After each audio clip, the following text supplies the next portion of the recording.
Entonces, vamos a hablar de esta enfermedad que es una enfermedad que constituye un verdadero dolor de cabeza para la medicina de cuidado primario y para los especialistas de gastroenterología y que tiene que ver con muchas otras especialidades. En medicina de cuidado primario, por supuesto, en ginecología, porque es una condición que es muy frecuente en las embarazadas, en cirugía, en medicina del metabolismo, porque va de la mano con el incremento de la del índice de masa corporal. Entonces, estos son los objetivos pedagógicos de mi presentación. Vamos a hablar de la definición del diagnóstico, tratamiento médico y de los síntomas extraesofágicos. No voy a profundizar aquí en el tratamiento quirúrgico, puesto que esto es un área muy extensa y creo que este es el mensaje que debe ser más relevante para la audiencia que nos acompaña esta noche. Entonces, voy a comenzar por decir lo siguiente. La enfermedad, el reflujo gastroesofágico es una condición fisiológica que todos los humanos sienten. En condiciones normales, el reflujo es una manera de estar produciendo decompresión tanto del gas como del líquido a nivel de la luz de la cavidad gástrica y tiene unos parámetros fisiológicos de reflujo, pero a veces en condiciones normales podemos tener síntomas de reflujo por abusar de una comida, por tener algún exceso o por tener un incremento de la presión intraabdominal. Pero cuando es una condición crónica que tiene síntomas al menos de 2 veces por semana y que se presenten durante más de 6 meses, entonces se considera que esto es una enfermedad por reflujo gastroesofágico y esto es de lo que vamos a hablar. La enfermedad por reflujo gastroesofágico tiene un espectro muy amplio y la clasificación que ya tiene varios años clasifica los síndromes en dos grandes grupos. Y aquí quiero que tengamos claro esto: los síndromes esofágicos y los síndromes extraesofágicos.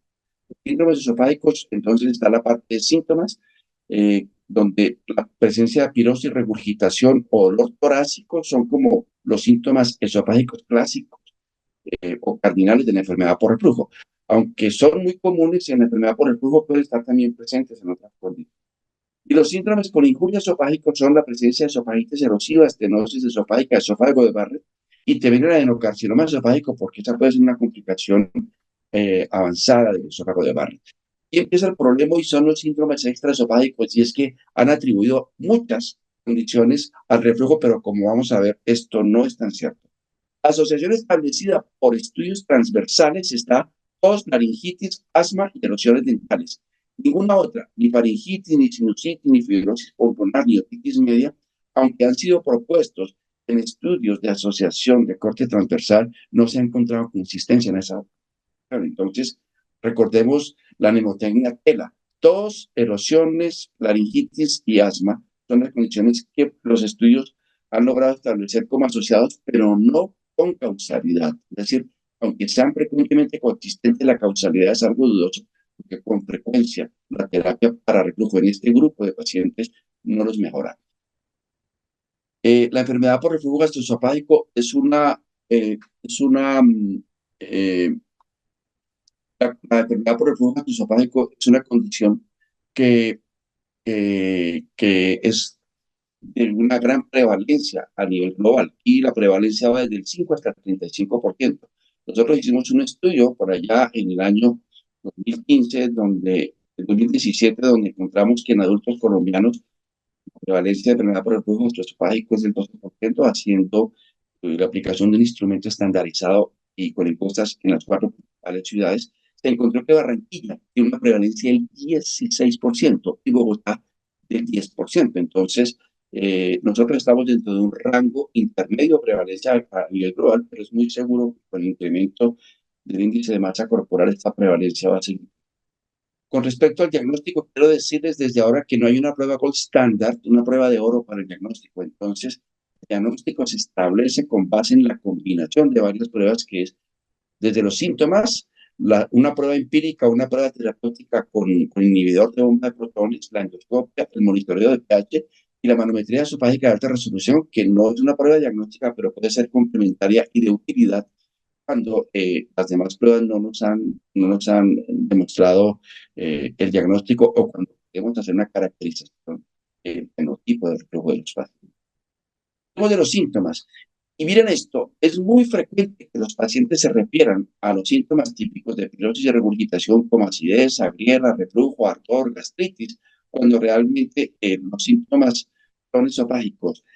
Esta forma de confusión de parte de lo que el paciente manifiesta es algo muy importante. Quiero decirles aquí que la pirosis es un dolor que se inicia, un dolor quemante que se inicia en el epigastrio y que sube quemando hacia la base del cuello. Cuando un paciente se le pregunta de esa manera y dice, sí, yo siento eso, muchos pacientes dicen que sienten un ardor en la garganta. Eso no es pirosis. Pirosis es un síntoma esofágico retroesternal quemante.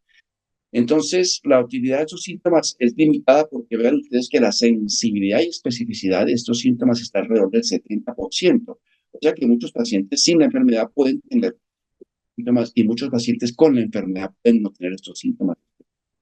Parte de esto existe un diagnóstico diferencial amplio porque otros enfermedades esofágicas como la no, trastornos motores, trastornos comportamentales como la rumiación, los eructos, pueden producir síntomas similares sin ser esto enfermedad por reflujo y otras condiciones, incluido cáncer gastrointestinal, enfermedad coronaria, enfermedad de las vías biliares y enfermedad ulcerosapéptica pueden dar síntomas.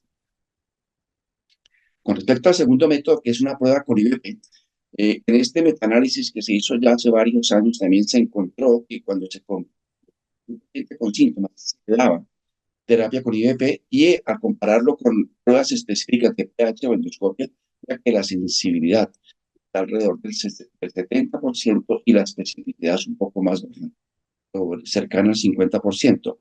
La prueba con IVP tiene limitaciones por su baja sensibilidad y especificidad, pero es algo pragmático porque en casos seleccionados de pacientes con síntomas esofágicos que sean jóvenes y sin síntomas de alarma, esencialmente en cuidado primario uno puede hacer eso con un paciente acusa síntomas esofágicos, no tiene síntomas de alarma como pérdida de peso, disfagia de una persona joven. Podemos dar terapia y en el seguimiento, si hay una resolución de los síntomas, hacemos una suposición de que tenemos una ERGI, o enfermedad por reflujo gastroesofágico o ERGI. La endoscopia digestiva está indicada cuando hay síntomas esofágicos que no responden. IVP, si como en el caso anterior, si le dimos terapia y no respondieron, en todos los casos que haya disfagia o también pérdida de peso o anemia o síntomas de alarma, la esofagitis grado A no es conclusivo de enfermedad por reflujo. La esofagitis grado B, C, D y el esófago de Barrett, que tenga más de 3 centímetros, confirman el diagnóstico de reflujo. Entonces, no sé si la mayoría de los que están aquí escuchando me hagan endoscopia, pero sí quiero decirles que cuando reporten en las endoscopias esofagitis grado A, eso no se considera un diagnóstico conclusivo de reflujo, o desde el punto de vista del diagnóstico Doctor endoscópico. Luis, ¿Aló? Dígame. discúlpanos, ¿será que hacemos el cambio que habíamos programado con el audio? ¿No me están escuchando bien? No lo estamos escuchando bien, doctor. Disculpe la interrupción. Ok, discúlpeme, entonces yo voy a conectarme por acá.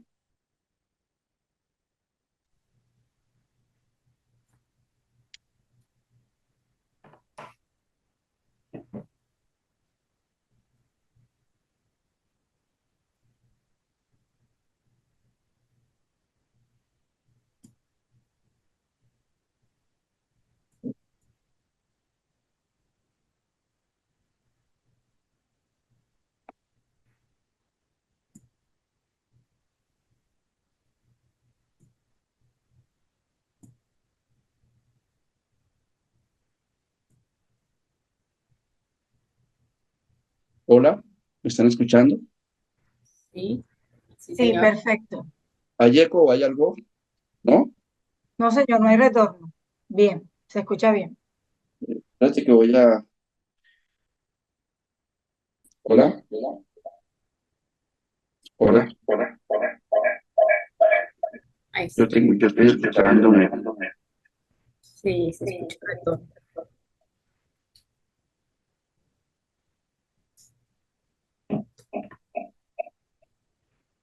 Hola, ¿me están escuchando? ¿Ahora sí? Sí, sí, doctor. Ahora sí no hay eco, ¿verdad? Perfecta, perfecto el audio. Voy a volver. Por favor, me disculpan si... estábamos por acá. Ustedes me escuchan, ¿verdad? Sí, Sí, sí. señor. Y ya se ve la presentación. Adelante. Ujú. Yo me lo sospeché desde un principio. Entonces, vamos a ver. Entonces, en conclusión, la endoscopia es conclusiva de reflujo cuando tiene esofagitis grado B, C o D, o cuando tiene esófago de Barrett de más de 3 centímetros. La esofagitis grado A no es conclusiva porque muchos pacientes asintomáticos pueden tenerla. Cuando haya sospecha de esofagitis eosinofílica o siempre que haya disfagia es necesario que en la endoscopia se tomen biopsias. Vean ustedes que desafortunadamente la mayoría de los pacientes con enfermedad por reflujo gastroesofágico tienen endoscopia normal. Solamente un 30-40% de los pacientes tienen los síntomas esofágicos, los hallazgos esofágicos específicos de la enfermedad, y un 5 a 10% de los casos tienen esófago de Barrett, que es una condición de metaplasia que es premaligna. Entonces, desafortunadamente la endoscopia, que es una prueba altamente específica, tiene baja sensibilidad porque la mayoría de los pacientes no desarrollan erosiones esofágicas.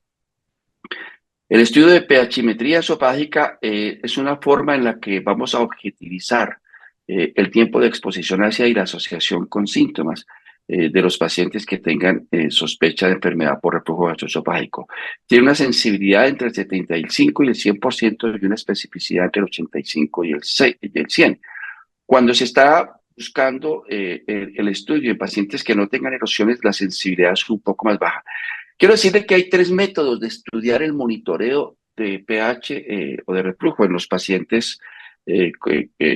en los pacientes con síntomas esofágicos de ERGE, que es la pHimetría esofágica, la pH con impedanciometría y la cápsula Bravo, que es una cápsula que se coloca endoscópicamente y que no tiene catéter, pero que no está disponible.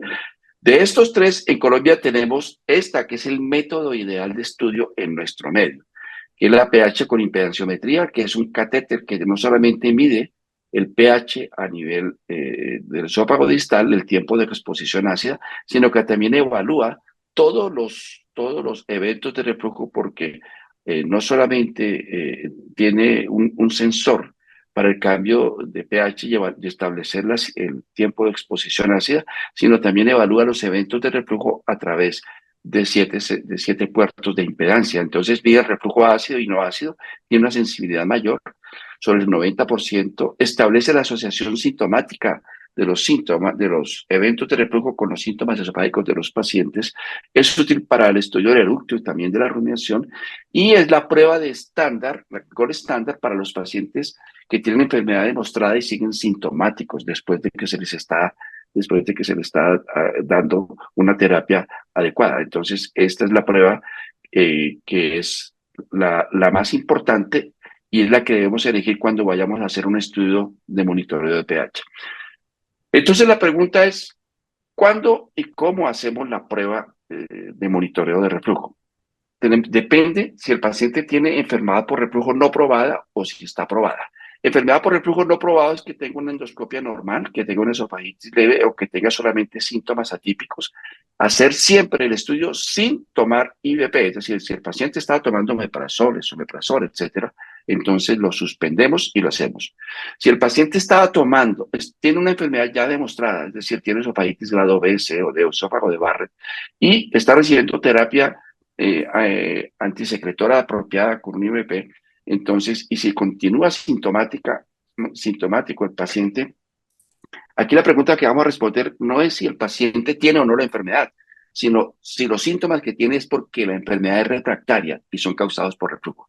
En ambos casos, si la pHimetría es anormal, tiene diagnóstico de reflujo gastroesofágico, o sea, NERD en este caso, no erosivo reflux disease.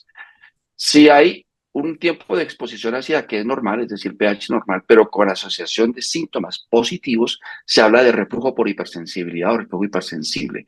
Y si la pHimetría y la asociación de síntomas son negativos, se habla de pirosis funcional o es una condición que no está relacionada con reflujo, aunque los síntomas estén presentes. En este caso, la enfermedad queda descartada.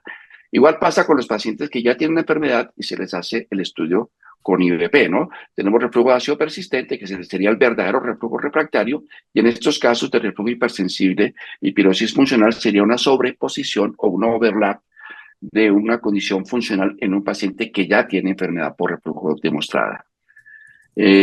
La manometría esofágica de alta resolución no es un estudio que esté hecho para enfermedad por reflujo, pero es útil por varias razones. Nos sirve para localizar el esfínter esofágico inferior cuando se van a hacer los estudios de pH. Descarta trastornos motores porque a veces la calasia, el esófago, el espasmo esofágico distal, el esófago hipercontráctil o los trastornos espásticos puede producir síntomas idénticos a los del reflujo.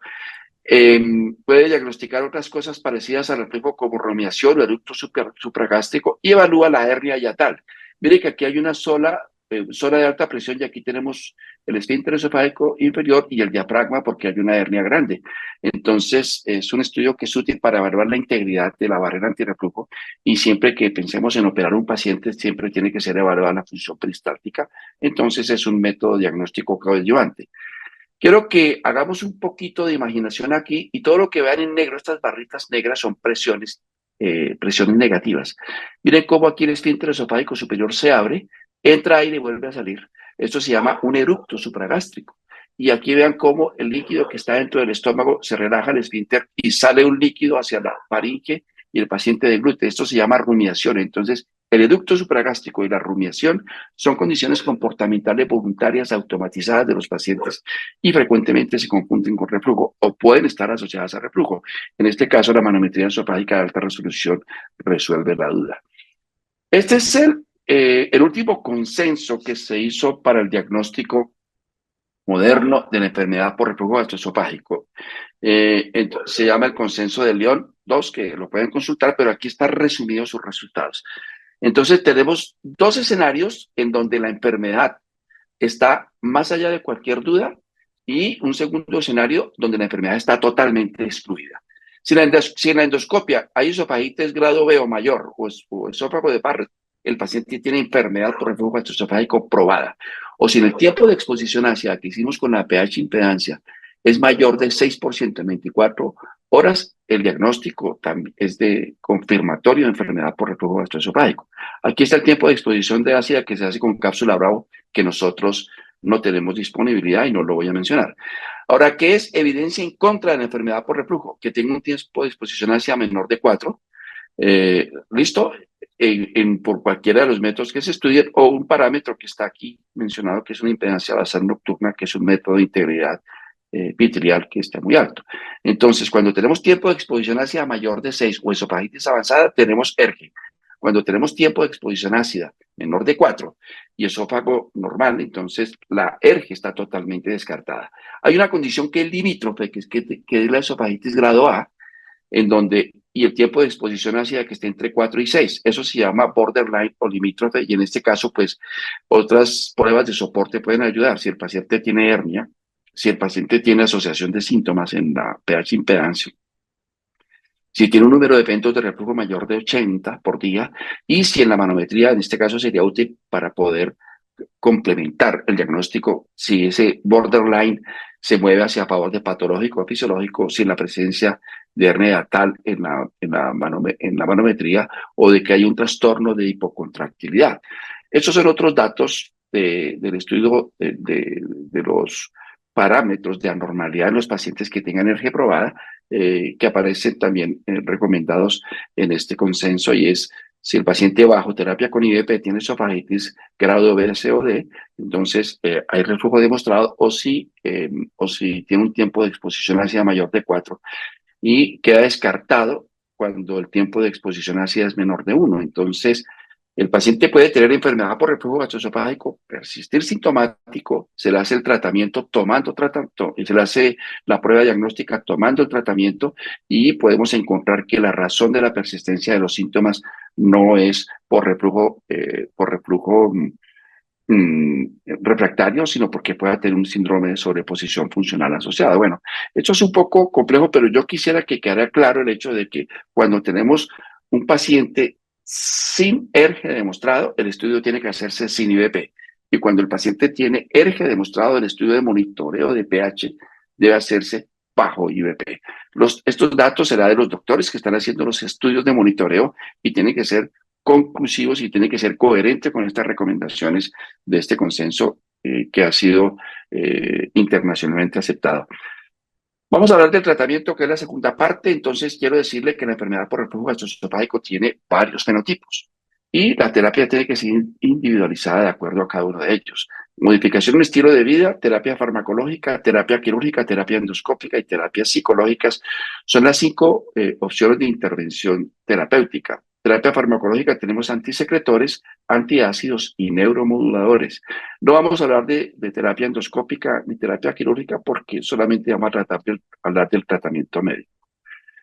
Restricción dietaria, tiene un valor limitado, suspender alcohol, cigarrillo, no han demostrado efecto, pero no le vamos a recomendar a nuestro paciente que fume y que tome trago, porque esto afecta a la salud en general. Sin embargo, no tiene impacto en la enfermedad por reflujo. El aumento de peso sí incrementa el riesgo de esofagitis erosiva y de esófago de Barrett.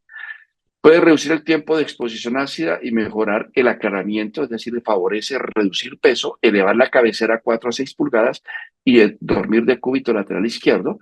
Y es algo que podemos elegir para todos los pacientes, pero especialmente en los casos refractarios, insistir en esto puede ser algo de gran utilidad, porque si aparte de todo el paciente tiene impactada la calidad de vida por la enfermedad y lo vamos a poner que leve la cabecera y que duerme de medio lado y a pasar hambre. El paciente debe tener un peso adecuado. Si hay sobrepeso, si hay síntomas nocturnos, incrementamos estas recomendaciones.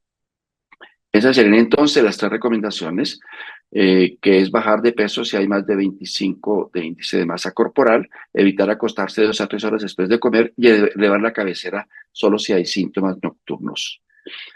La piedra angular farmacológica de la terapia de la ERGE es la terapia antisecretora con las drogas que ya tienen más de 30 años, más de 40 años, perdón, 35 años presentes en la farmacopea, que son los inhibidores de bomba de protones. Y quiero decir aquí que todos, absolutamente todos, cuando se toman las esofagitis, en general todos cicatrizan la esofagitis en más del 80% cuando se toman dosis única o doble durante 8 semanas. Aquí tenemos los diferentes inhibidores de bomba, esomeprazol, omeprazol, nasoprasol, pantoprazol, falta aquí el rabeprazol, pero todos tienen resultados similares.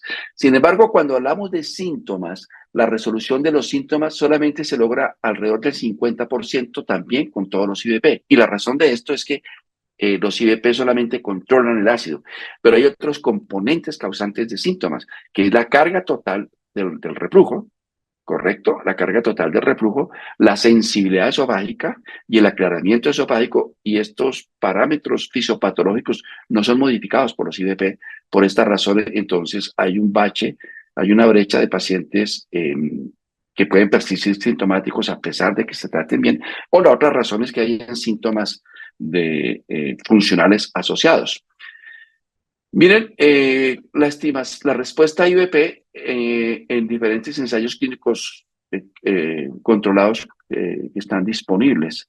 Miren los fenotipos que hay acá, si es con esofagitis, y vean la respuesta que tiene el IBP. Todo lo que está en verde es la ganancia terapéutica y lo que está en azul es el placebo. Cuando hay esofagitis severa es donde tiene mayor utilidad el uso de los IBP. El alivio de la pirosis también es mayor cuando hay esofagitis, menos cuando hay NERD. NERD significa enfermedad por reflujo no erosiva. El alivio de la regurgitación es igual placebo con los IBP. El alivio del dolor torácico solamente se logra cuando los estudios de pH son anormales. Cuando son normales, no. La mejoría de los síntomas laringios como carraspera es ninguno. Comparativamente con el placebo le va mejor o igual que el IBP. La mejoría de la tos, el placebo le va mejor que al IBP. Entonces, los IBP va a depender de qué fenotipo tenga el paciente y de cuáles sean los hallazgos, cuáles sean los parámetros fisiopatológicos que estén presentándose. Entonces, aunque se dice clásicamente que todos los IBP son iguales, esto no es tan cierto. Vean aquí comparativamente con el referente central, que es el omeprazol 20 miligramos, que pantoprazol y lansoprazol, que son los IBP de segunda generación, perdón, de primera generación, son significativamente menos potentes con la dosis de 20 miligramos de omeprazol. Puede más o menos entre un 20 y un 30-40% de potencia. El esomeprazol tiene un efecto farmacológico en potencia que es superior a 20 miligramos de omeprazol y el rabeprazol, que no está disponible en nuestro medio también. Entonces, esomeprazol y rabeprazol son los agentes que tienen mejor efectividad y tienen una ventaja adicional. Y es que el sistema citocromo CYP C219 es el sistema a través del cual se metabolizan los IBP.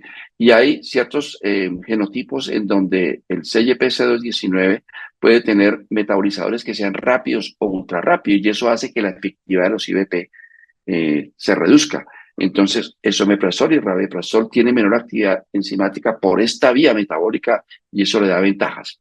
Recientemente hay un nuevo grupo de medicamentos antisecretores que son los PCABs, que han llegado a la cuadra a formar parte del equipo terapéutico de las enfermedades relacionadas con ácidos, y es un potente antisecretor útil para diferentes enfermedades acidopépticas como el reflujo, la úlcera péptica y el H. pylori.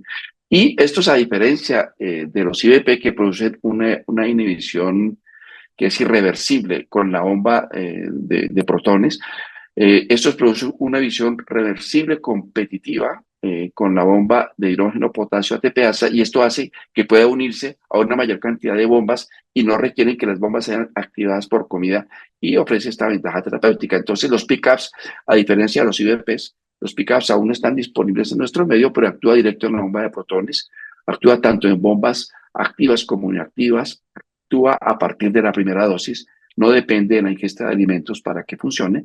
En los IBP es necesario que estos se consuman, no en todos los casos, 30 minutos antes de la comida y que el paciente coma para que la bomba se active. No todos los IBP, el esomeprazol que está asociado a bicarbonato puede no ser necesario este requisito. La supresión completa y sostenida de la secreción ácida y no tiene acción en el medicamento por el polimorfismo genético del CYP19.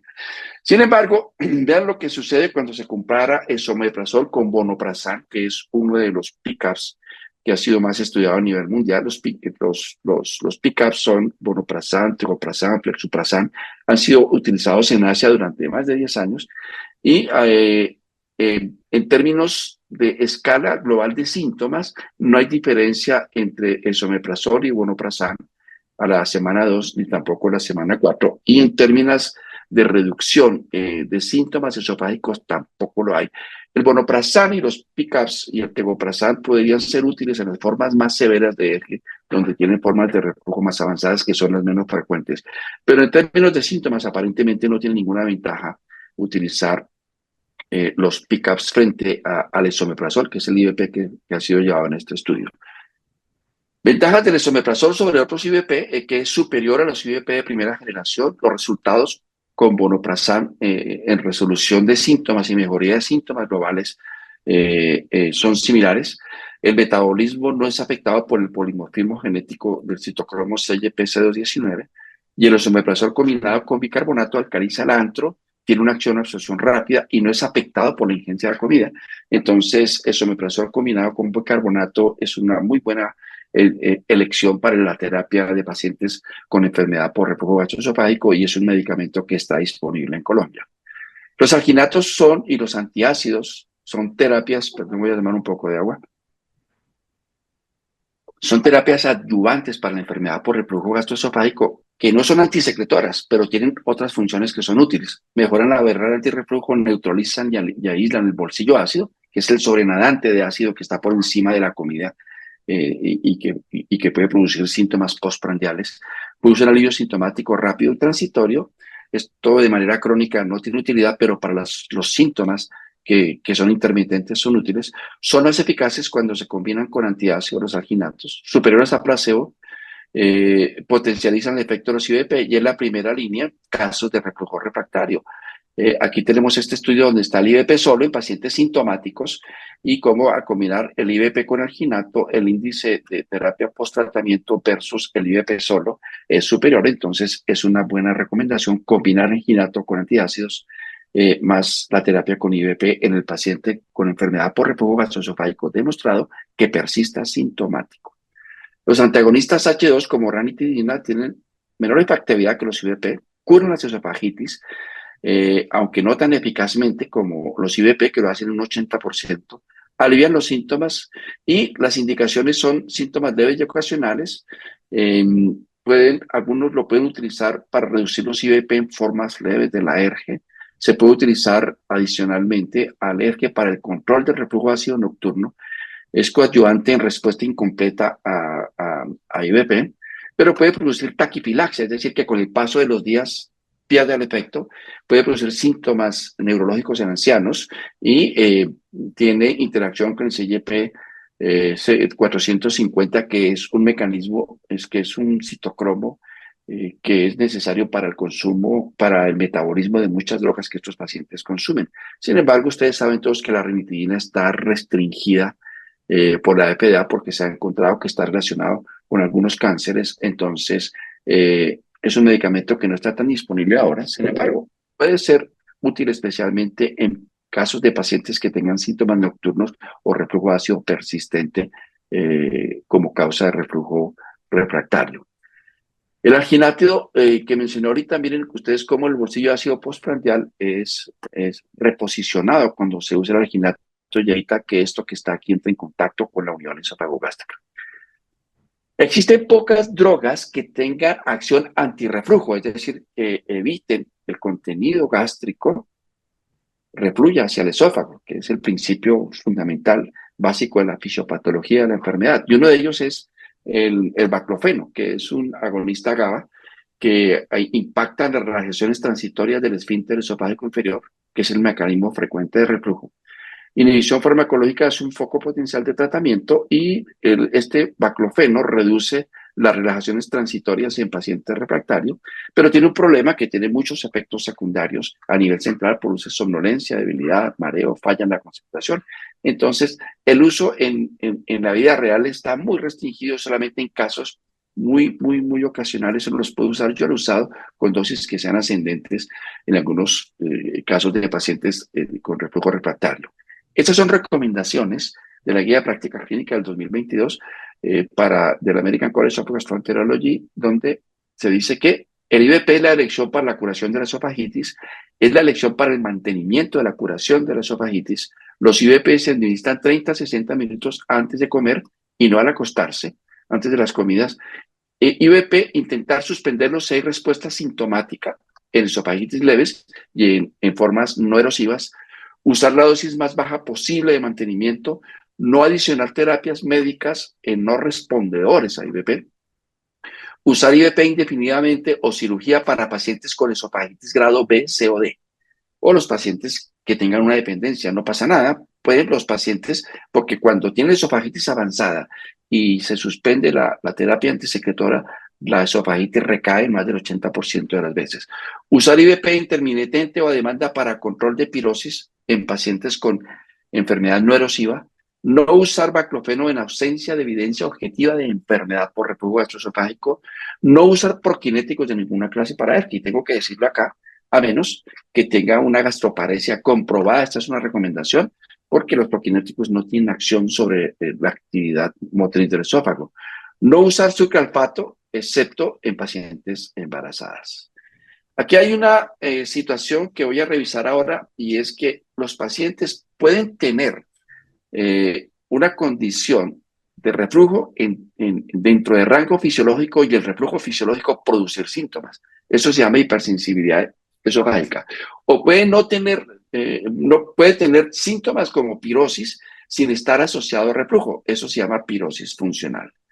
Entonces, se presenta fundamentalmente porque hay un incremento de la sensibilidad visceral periférica a nivel de los receptores del esófago, y los hidrogeneros que migran a través de la barrera epitelial pueden activarlos y producir fenómenos inflamatorios reducidos a este nivel, que después producen un fenómeno de hiperurgencia, alodinia, hipervigilancia en estos pacientes, que hace que esto sea difícil. Y es muy importante saber que estos pacientes no van a depender solamente de la terapia con IVP, sino que es necesario controlar y modular esta hipersensibilidad, y esto se hace utilizando neuromoduladores o o antidepresivos. Todos los que aparecen aquí, antidepresivos tricíclicos, inhibidores de recaptación de serotonina, trazadona, inhibidores de recaptación de serotonina y norepinefrina, todos han sido utilizados en diferentes síndromes dolorosos selváticos como dolor torácico no cardiogénico, globus, pirosis funcional, esófago hipersensible, y los resultados son alrededor del 50-60%. Yo lo uso en casos de pacientes donde tengan mucha hipervigilancia con enfermedad demostrada o sin enfermedad demostrada, casos funcionales, en las dosis más pequeñas y dependiendo del caso individual de los pacientes. Si los pacientes tienen comorbilidad psicológica asociada, entonces estos medicamentos pues van a ser todavía mucho más útiles. Vamos a pasar a uno de los capítulos más difíciles y de mayor controversia, que son las manifestaciones extraesofágicas de la enfermedad por reflujo. Yo estoy seguro que todos los que están acá han tenido que padecer la idea de que un paciente que tiene tos crónica, que tiene carraspera, que tiene disfonía o que tiene dolor faríngeo, todos los médicos, incluidos otorrinos, le dicen que eso es por reflujo. Y ustedes le han dado todos los tratamientos imaginables para el reflujo y el paciente persiste sintomático. La razón de eso es que, aunque el reflujo puede causar esto o ser un contribuyente, estos síntomas son multifactoriales. Entonces, se han atribuido síntomas como laringitis, disfonía, carraspera, globus, cáncer laríngeo, síntomas respiratorios y enfermedades respiratorias como fibrosis pulmonar y otros como erosiones dentales, otitis, sinusitis. Pero de todos ellos quiero decir que los estudios siguen estableciendo una asociación consistente. Estudios de asociación, no estudios de causalidad, con laringitis, tos crónica, asma y erosiones dentales, que es en estos casos donde algunos pacientes pueden responder a la terapia antirreflujo. Entonces, quiero decir aquí lo siguiente. Los síntomas laringofaringios o extraesofágicos o atípicos tienen una causa multifactorial y la relación causal con la enfermedad con reflujo es incierta. La laringoscopia solo sirve para descartar otras causas de síntomas, pero la laringoscopia, así el otorrino diga en la laringoscopia que tiene una esofagitis, una laringitis por reflujo, esto no es cierto, no existe la clasificación de laringitis por reflujo. La ausencia de enfermedad por reflujo gastroesofágica confirmada descarta que la causa sea reflujo. Si a un paciente se le dio droga y no se mejoró, se le hicieron estudios de pH, endoscopia y todos son normales, la causa no es reflujo, es otra. Puede ser un síndrome de hipersensibilidad laringea, puede tener un cáncer, puede tener una enfermedad respiratoria alérgica o infecciosa crónica, pero hay que dejar de insistir de que los síntomas laringeos son causados por reflujo cuando esta enfermedad ha sido plenamente descartada. Nunca operar a estos pacientes sin que la enfermedad por reflujo haya sido documentada. El estudio con pruebas diagnósticas de ERGE debe hacerse cuando no hay síntomas típicos asociados. La coexistencia de hernia yatal, sobrepeso, síntomas típicos esofágicos, edad mayor de 50 años, aumenta la probabilidad de que haya enfermedad por reflujo y que esté relacionada con los síntomas. Nosotros hicimos un estudio donde encontramos esta asociación. Los neuromoduladores están indicados cuando se sospecha síndrome de hipersensibilidad laríngea o cuando fallen los IVPs. En estos casos, yo tengo experiencia utilizando gabapentina, pregabalina y amitriptilina. No vamos a profundizar mucho en esto, pero quiero decirles algo bien importante, y es que cuando un paciente tenga síntomas laringeos, si no tiene síntomas típicos asociados y si no tiene enfermedad demostrada, la posibilidad de que los síntomas laringeos sean por reflujo es cercana a cero. Aquí tenemos este algoritmo que es muy útil para cuando un paciente tiene síntomas extraesofágicos de ERGE o síntomas atípicos. Lo primero que hay que hacer es descartar otras causas. Puede tener un cáncer, puede tener una úlcera, puede tener un nódulo en las cuerdas bucales, etcétera. Y entonces, si esto está perfectamente descartado, la siguiente pregunta es que si hay síntomas típicos asociados, pirosis, regurgitación, o sea, síntomas esofágicos, podemos incrementar los IVP a dosis dobles por 12 semanas. Y si los síntomas extraesofágicos mejoran, entonces se trata como reflujo. Pero si no mejoran, hacemos estudios de pH, impedanciometría, sin terapia. Si el paciente tiene solamente síntomas extraesofágicos, tos, carraspera, dolor laringio, insiste todo el mundo en que es por reflujo, entonces hacemos pH con impedanciometría sin IVP.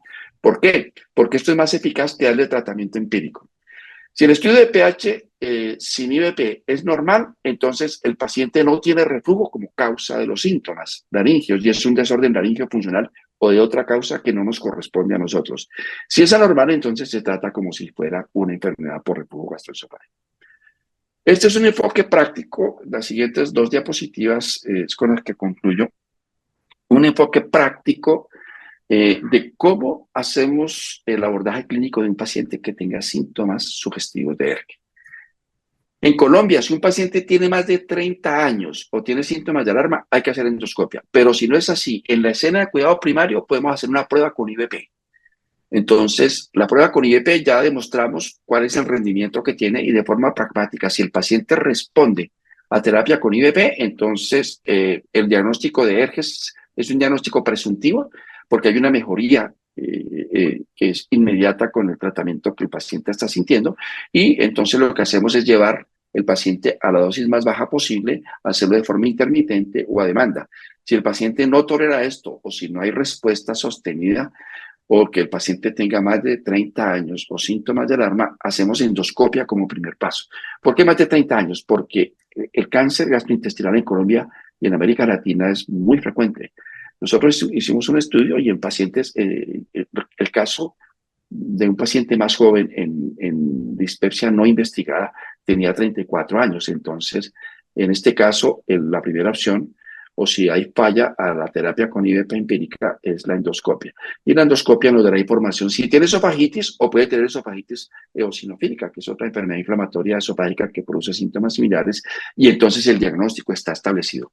Si en este punto la endoscopia es normal, está indicado hacer pruebas de pH sin IVP. Tenemos que suspender el esomeprazol si lo está recibiendo, o el IVP, 2 a 4 semanas antes, preferiblemente 2 semanas antes, y entonces haremos el diagnóstico de enfermedad por reflujo gastroesofágico si tiene un pH anormal, o de reflujo hipersensible si el pH es normal, pero tiene asociación de síntomas. Esos pacientes, en ambos casos, se benefician de la terapia con inhibidor de bomba de protones. Muy bien, si los resultados son negativos, entonces en este momento la enfermedad por reflujo gastroesofágico queda descartada con pruebas objetivas, tanto endoscópicas, de terapia con IVP y de pruebas de monitoreo de pH. Entonces puede tratarse de otra condición esofágica. ¿Qué tal que tenga una calasia o un espasmo esofágico difuso, una motilidad esofágica ausente o un esófago hipercontráctil? Entonces, por esa razón hay que hacer manometría. Si la manometría encuentra alguno de estos trastornos, esta es la causa de los síntomas, aunque pareciera que fuera reflujo. Si la manometría es normal, entonces se puede tratar de un trastorno funcional como pirosis funcional, eructo supragástrico, rumiación o dolor torácico no cardiogénico. Aquí están abajo el significado de estas siglas para que lo tengan presente. Y me parece que esta es una forma muy práctica y muy racional de cómo hacemos el abordaje, aplicando todas las pruebas que hemos hecho para tratar de categorizar el fenotipo del paciente, si tiene reflujo o si no tiene reflujo, y lo que tiene como causante de síntomas es otra cosa. Actualmente se ha propuesto entonces hacer medicina de precisión con respecto a los diferentes fenotipos de los pacientes, y esta es una revisión de hace 2 años, que es como un approach personalizado para la intervención de tratamiento de la enfermedad por reflujo, y esta es la última diapositiva y quiero que la tengan muy presente. Si los estudios de un paciente que le dieron un paciente que le dieron terapia con IVP y no funcionó, entonces, si los estudios descartan la enfermedad, entonces se trata de un desorden funcional porque tiene endoscopia normal y pH normal con tiempo de exposición hacia menor de 4. En este caso, el paciente no tiene enfermedad por reflujo, se suspende el IVP, puede hacerse manometría como lo mostramos antes porque puede tener otros trastornos motores o un trastorno como rumiación o eructo supragástrico, y puede hacer neuromodulador o terapia cognitiva o inmunoterapia para control de los síntomas, pero el paciente en este caso no tiene reflujo objetivo y no se beneficia de continuar dando IVP. Si el diagnóstico es Dimitri, por ejemplo, mi limítrofe, una esofagitis grado A, o que tenga una pH en tiempo de exposición entre 4 y 6, entonces es un diagnóstico borderline. Optimizamos el IVP, intensificamos medidas generales, neuromodulación en todos los casos, porque puede haber un fenómeno de hipervigilancia de los pacientes. Si los síntomas se controlan, entonces desescalamos los IVP o los damos a demanda o lo combinamos con antiácidos, pero si hay persistencia, entonces podemos hacer uso de manometría o pH con impedancia con IVP para ver si hay otras cosas como eructorrumiación, adicionamos alginato y antiácido e individualizamos si el paciente tiene hernia, por ejemplo, o si tiene asociación sintomática positiva, o si tiene eructos, etcétera. Si el paciente, en los estudios que hicimos, tiene enfermedad por reflujo demostrada, es decir, esofagitis B o más, esófago de Barrett mayor de 3 centímetros, una pH anormal francamente mayor de 6, este es el caso de la ERGE demostrada. Entonces, optimizamos IVP o podemos cambiar a un PCAPS, aunque vimos que el esomeprazol tiene resultados similares a los PCAPS. Intensificar medidas generales, neuromodulación, si hay una condición de hipersensibilidad o hipervigilancia en los pacientes. Si los síntomas se controlan y el paciente no tenía esofagitis, entonces podemos desescalar la dosis a dosis más bajas, IVP a demanda o con antiácidos. Si hay esofagitis, lo más seguro es que el IVP no se pueda suspender porque la esofagitis B, C o D recae cuando se suspende la terapia antisecretoria. Entonces, toca continuarlos y es muy frecuente que toque continuarlos indefinidamente. Si quiere, conversamos ahora con respecto a la posibilidad de efectos secundarios. Y otra posibilidad es considerar la intervención quirúrgica, de eso no hemos hablado acá. Y si los síntomas no se controlan, en este caso hablamos de paciente que no responde a IVP con enfermedad demostrada, entonces hacemos manometría para ver que no haya otra condición sobreimpuesta en el paciente con la enfermedad por reflujo. Antiácidos alginatos, hacer un estudio de vaciamiento gástrico, a ver si tiene una gastroparesia que está haciendo que la terapia no pueda ser completa en este paciente, e individualizamos de acuerdo a los hallazgos. Entonces, en conclusión,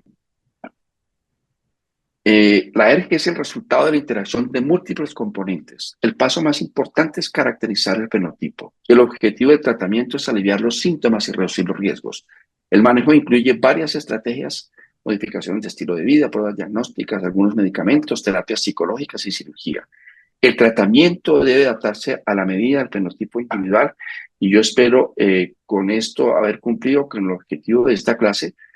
Les agradezco mucho su atención y les deseo muchos éxitos en este maravilloso curso que está haciendo Universidad ProCaps. Les agradezco también nuevamente su invitación. Han sido muy amables.